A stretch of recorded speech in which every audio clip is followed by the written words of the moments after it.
Hi, I'm Ashley, and this is Mia. In this lesson, we will learn more about plural nouns. You ready? Let's go!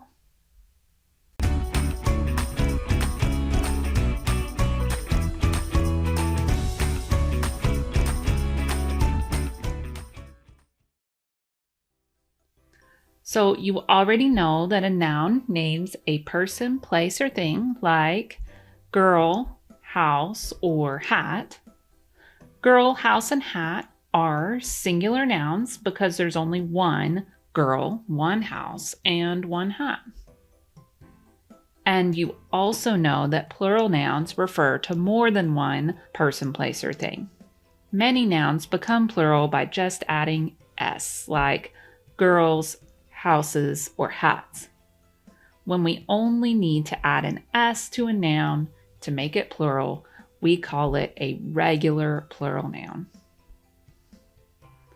There are also irregular plural nouns. Remember, these are nouns that become plural by doing something other than just adding s.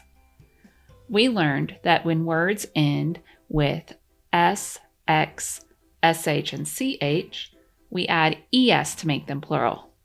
These irregular plural nouns are words like glasses, taxes, brushes, and peaches. There are some other types of irregular plural nouns. Nouns that end with a y that has a consonant just before it have a special rule. You can change the y to an I and add es.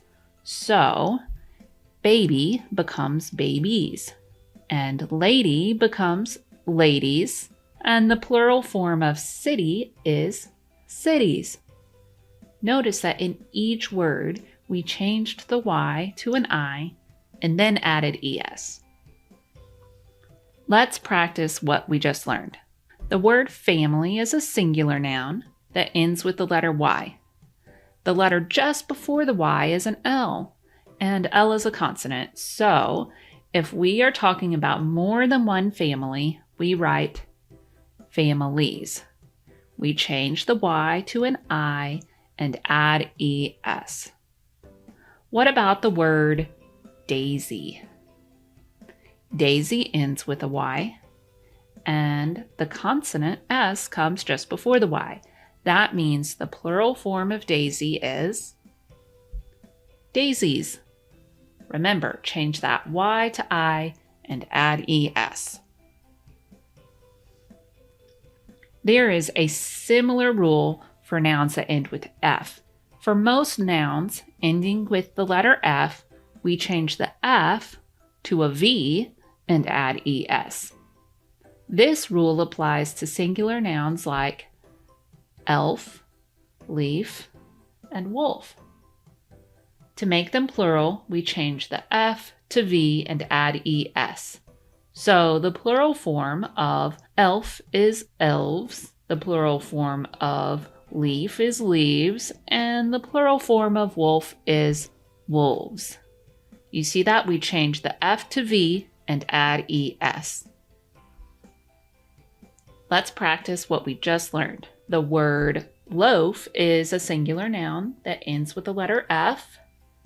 If I have more than one loaf of bread, then I have loaves. We change the F to a V and add es. What about the word scarf? Scarf ends with F, so the plural form of scarf is scarves, ending with VES. It's time for you to try it. How do we form the plural of berry? Well, it ends with a Y and the consonant R right before the Y. So that means the plural form of berry is berries, ending with IES. Let's look at the word day. How do we write the plural form of a day? Do you notice there is an A right before the Y? A is a vowel, not a consonant, so day is a regular plural by just adding S at the end to make days. Okay, last one. What is the plural form of calf? If you said calves, ending with VES, you are correct. In this lesson, we reviewed regular plural nouns when we just add S to make them plural, and irregular plural nouns when we do something other than just adding S. We learned that nouns ending with a Y that has a consonant just before it become plural by changing the Y to I and adding ES. Similarly, most nouns that end with F become plural by changing the F to a V and adding ES. Whew, that is a whole lot to remember. And of course, also remember to always be clever. Hey!